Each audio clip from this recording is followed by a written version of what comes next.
Lesson 10. The Power of Ratio Thinking.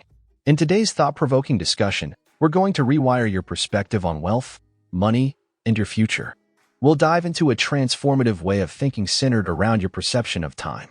Most individuals rarely think beyond the upcoming week, and even fewer can stretch their foresight to months. However, the truly wealthy have a different mindset. They envision their lives in terms of decades and seasons. A vast majority of the population lives from paycheck to paycheck, with their perception of time limited from one payday to the next. But you're different, and your thinking should reflect that. Employees are focused on their paychecks, managers on quarterly results, CEOs on year-over-year progress, and business owners consider the long game, spanning decades. This shift in time perception is crucial for accumulating wealth. Many people mistakenly believe that being rich is all about hitting a specific number. For some, it's $1 million. For others, it might be more or less. However, they're shackled by these numbers because no one has taught them the proper way to think about wealth.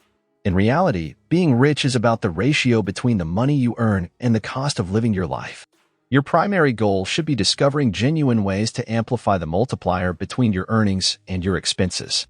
For instance, if you earn 10 times more money than you spend, you're incredibly wealthy. In this scenario, each year you work buys you 10 years of living expenses. If you work for 2 years, you've already covered 20 years of living costs, with 40 years ahead of you at your current standard of living.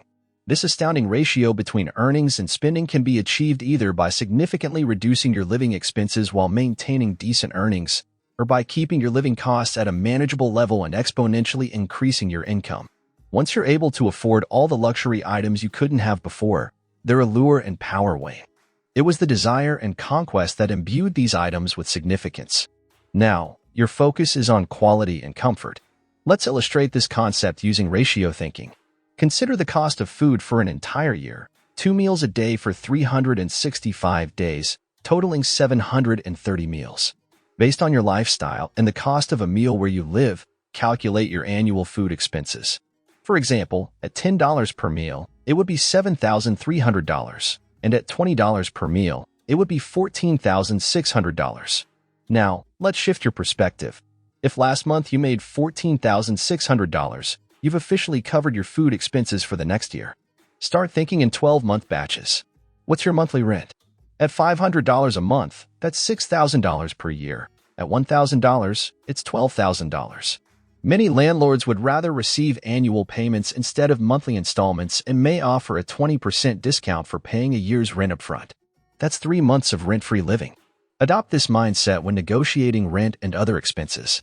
Determine how long you need to work to cover a year's worth of rent. 2 weeks? 1 month?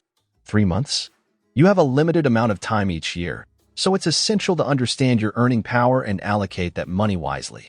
Poor people remain poor because it's easier to spend a paycheck than a salary. Remember, any surplus funds should be directed toward wealth-building endeavors. It might take you 3 months to cover your living expenses, which means your earning-to-spending ratio is 4-to-1. For every month you work, you're essentially purchasing 4 months of life. For every year you work, you're buying 4 years of living at your current standards.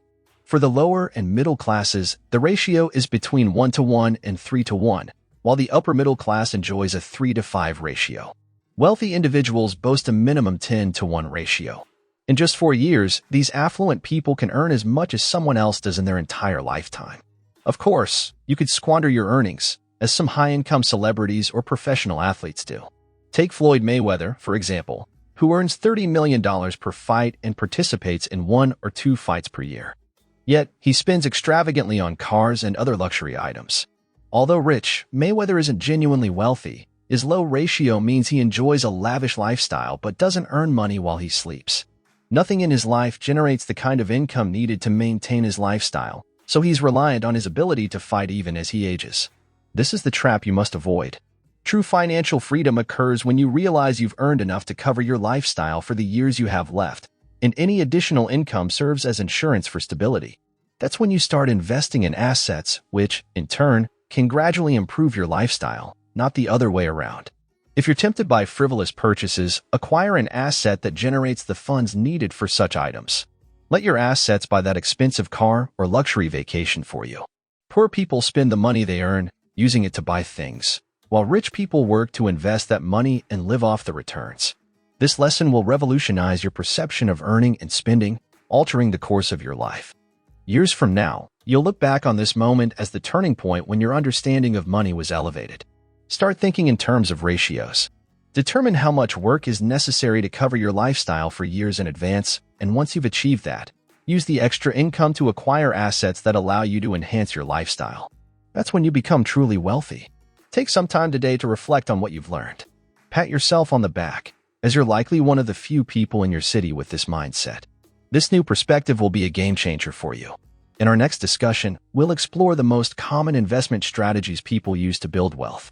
Be prepared to delve into this essential topic, and we'll see you tomorrow, where we will keep on rising.